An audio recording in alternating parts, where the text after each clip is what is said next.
Hey there, this is Kristen, and it is day 10. I'm getting my timer set, double checking, muted, whew, yeah. Okay, here is the scoop. I'm gonna be totally transparent here.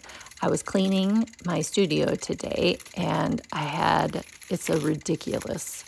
I put all the papers in the top of this 3-drawer holder thing, roller thing, right? And the top is full of paper, and like a third of the papers all fell out today. It just gave up. It gave out. It was tired. It could not hold anymore.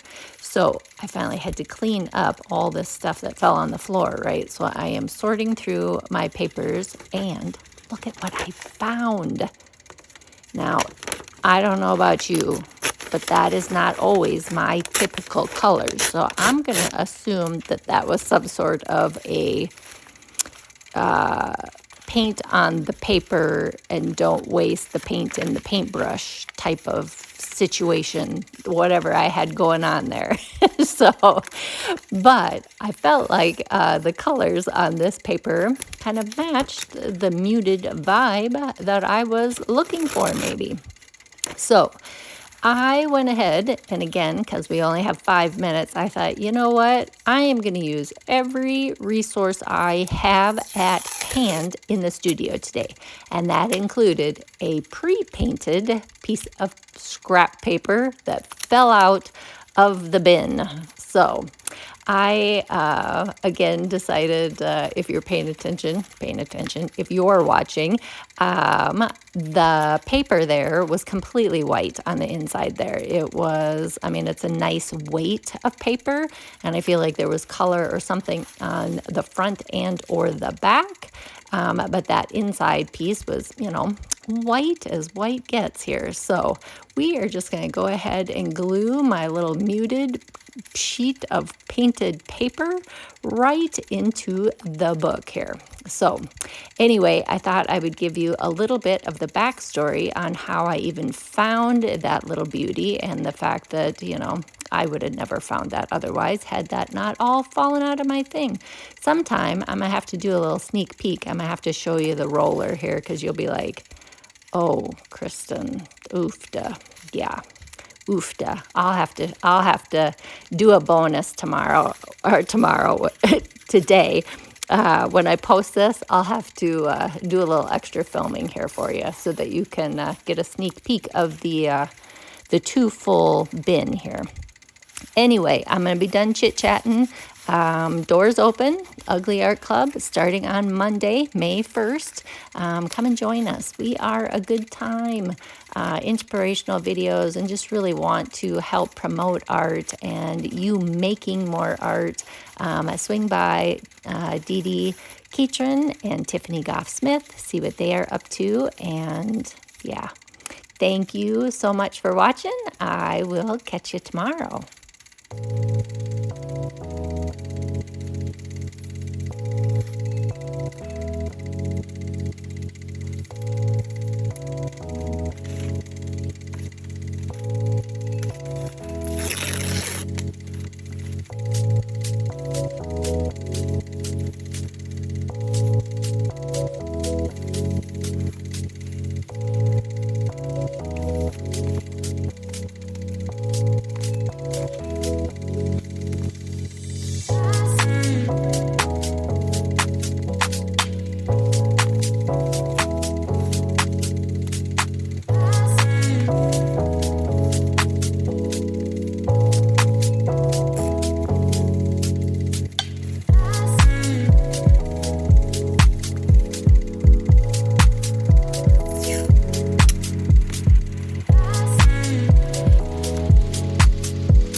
it back down to the studio because I thought, you know what, I'll just add it on to the end of this one here for you. So let's go into said studio and look at this ridiculously full 3-tiered cart thing that holds the paper, and it's stable, but it still looks very precarious as far as what is sitting up there. And that's way better now because, you know, a huge hunk fell out today and forced me to clean it. So, but again, ridiculous amounts of paper in here. The piles, you know, but looking at this, I feel like I just need like one good stiff long board at the back of it. And then I'm talking, you know, maybe I could really put some stuff in there is what I'm thinking. But again, just ridiculously full, ridiculously full. I need to probably throw half of that away, but you know, it's all good stuff. So here's a sneak peek at the rest of it. Again, not exactly clean, but definitely my studio space. So my desk is where I usually work. A couple lights. What else have I got? I've got a long table because you just never have enough, you know, horizontal space to just pile stuff, you know. You need good horizontal space. And then this is on the other side. I'm packing to go to class here soon. Got my sewing machine, my serger, paper cutter, a typewriter. And if you're still watching, thank you so much.